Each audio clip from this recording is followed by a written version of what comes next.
పిత పుత్ర పవిత్ర ఆత్మనామమున ఆమేన్. ప్రియ స్నేహితులారా, మీ అందరికీ దేవుని యొక్క ఆశీస్సులను తెలియజేస్తూ ఏప్రిల్ 27వ తారీఖు ఆదివారం ఈనాటి దివ్య బలి పూజ పఠనాల ధ్యానాంశానికి మిమ్మల్ందరినీ కూడా ప్రేమతో ఆహ్వానిస్తూ ఉన్నాను. పాస్కా 2వ ఆదివారం దివ్య కారుణ్య ఆదివారం. దివ్య కారుణ్య యేసు ద్వారా పాప మన్నింపు పొందుదాం. మొదటి పట్టణము అపోస్తుల కార్యములు 5వ అధ్యాయం 12వ వచనం నుండి 16వ వచనం వరకు. రెండవ పట్టణము దర్శన గ్రంథం 1వ అధ్యాయం 9వ వచనం నుండి 11వ వచనం వరకు మరియు 12వ వచనం నుండి 13 మరియు 17వ వచనం నుండి 19వ వచనం వరకు. యోహాను సువార్త 20వ అధ్యాయం 19వ వచనం నుండి 31వ వచనం వరకు చదువుకొని ధ్యానించుదాం. అది ఆదివారం సాయం సమయం. యూదులు భయం చేత శిష్యులు ఒక చోట తలుపులు మూసుకుని ఉండేరి. యేసు వచ్చి వారి మధ్య నిలవబడి మీకు శాంతి కలుగునగాక అనెను. అంతటా ఆయన వారికి తన చేతులను ప్రక్కను చూపగా ప్రభువును చూచి వారు ఆనందించిరి. యేసు మరలా వారితో మీకు శాంతి కలుగునగాక. నా తండ్రి నన్ను పంపినట్లు నేను మిమ్ము పంపుచున్నాను అని పలికెను. అట్లు పలికి ఆయన వారి మీద శ్వాస ఊది పవిత్ర ఆత్మను పొందుడు. ఎవరి పాపములనైనను మీరు క్షమించిన ఎడల అవి క్షమింపబడును. మీరు ఎవరి పాపములనైనను క్షమింపని ఎడల అవి క్షమింపబడవు అని చెప్పెను. తోమా అవిశ్వాసం, యేసు దర్శనం. యేసు వచ్చినప్పుడు 12లో ఒకడు దిదుము అనబడు తోమా శిష్యులతో లేకుండెను. తక్కిన శిష్యులు ఆయనతో మేము ప్రభువును చూచితిమి అని చెప్పిరి. అందుకు అతడు నేను ఆయన చేతులలోని శీలల గంటలను చూచి అందు నా వ్రేలు పెట్టి ఆయన ప్రక్కలో నా చేయి ఉంచిననే తప్ప విశ్వసింపను అనెను. 8 దినములకు పిమ్మట ఆయన శిష్యులు మరల లోపల ఉండేరి. తోమా సహితం వారితో ఉండెను. మూసిన తలుపులు మూసినట్లుండగానే యేసు వచ్చి వారి మధ్య నిలువబడి మీకు శాంతి కలుగునగాక అనెను. అప్పుడు యేసు తోమాతో నీ వ్రేలు ఇక్కడ ఉంచుము, నా చేతులు చూడుము, నీ చేయి చాచి నా ప్రక్కలో ఉంచుము, అవిశ్వాసివి కాక విశ్వాసివై ఉండుము అని చెప్పెను. అప్పుడు తోమా నా ప్రభు, నా దేవా అని పలికెను.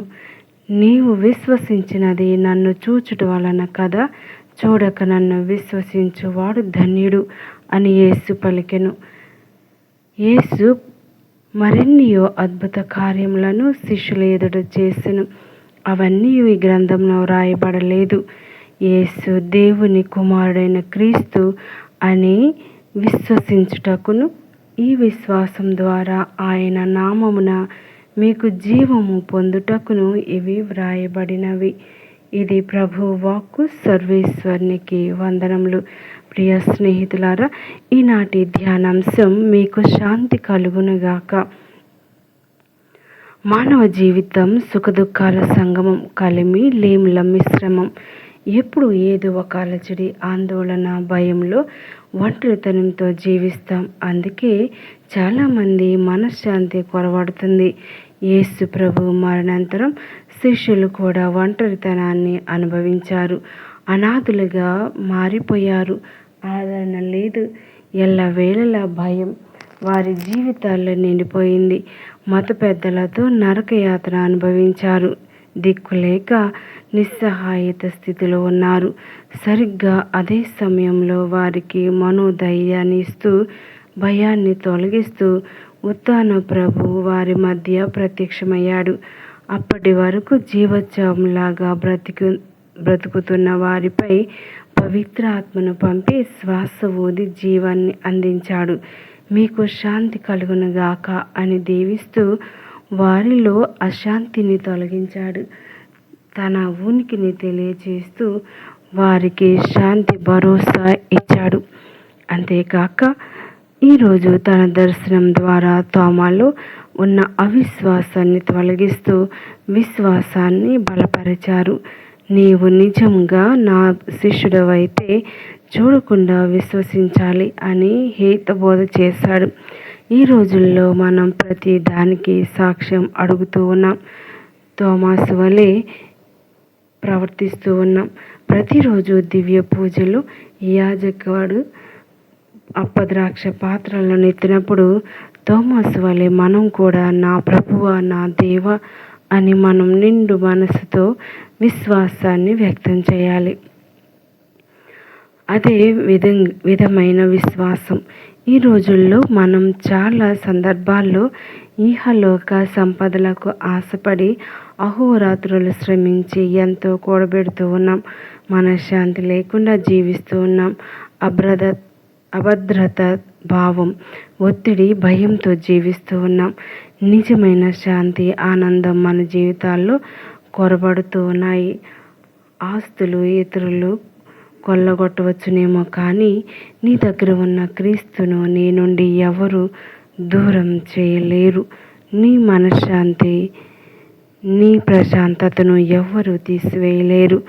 ఈరోజు ప్రభు దివ్య కారుణ్యాన్ని కొనియాడుతూ ఉండగా ఆయన ప్రేమకు, దయకు, దయార్థ హృదయానికి కృతజ్ఞతలు తెలియజేస్తూ పునీత ఫౌస్టీనా ద్వారా తన ప్రేమను వ్యక్తపరిచిన దేవునికి కృతజ్ఞతలుగా జీవించుదాం.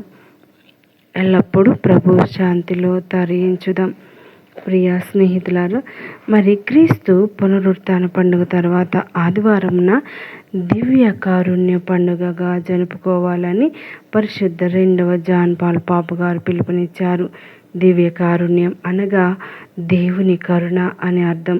కరుణ అనే తెలుగు మాటకు ఆంగ్లంలో మర్సీ అందరు.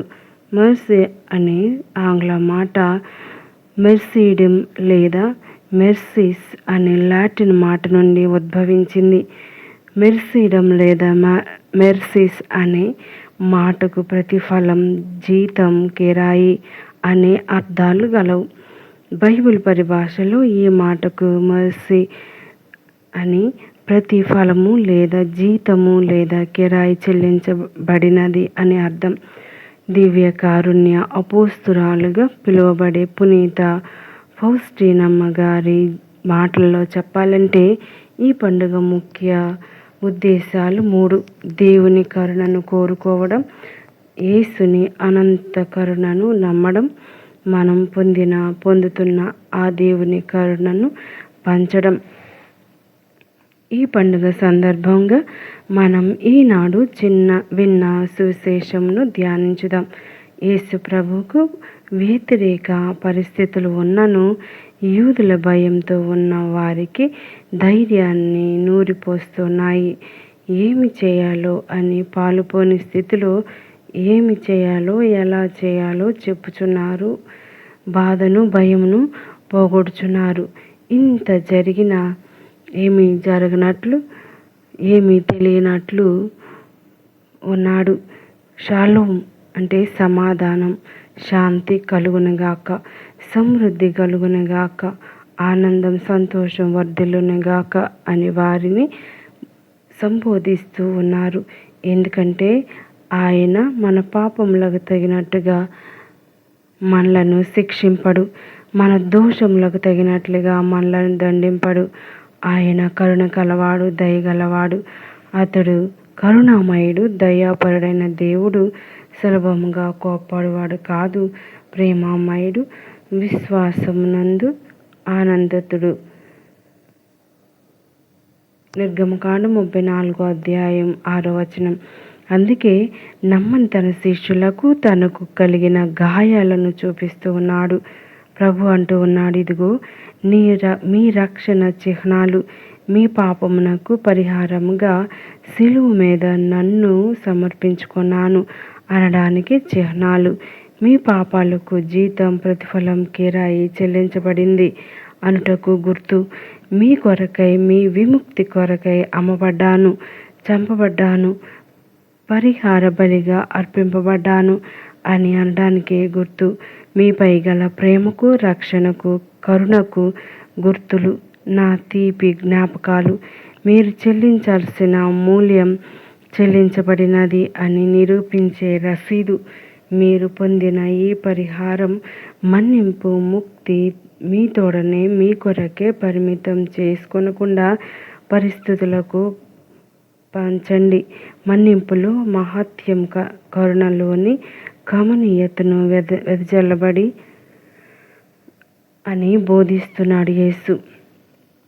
ఇంకా ఈ కరుణకు దూరంగా ఉంటే కరుణకు దగ్గరగా అవ్వాలని కోరుకుందాం. మనం దగ్గరై మనలను దేవునికి దగ్గర చేర్చిన క్రీస్తు కరుణను నమ్ముదాం. నమ్మిన ఆ కరుణను పొంది మన తోటి వారితో పంచుకుందాం. ప్రియ స్నేహితులారా, మరి పాస్కా 2వ ఆదివారంలోని గొప్పతనం ఏమిటి అంటే, దేవుని యొక్క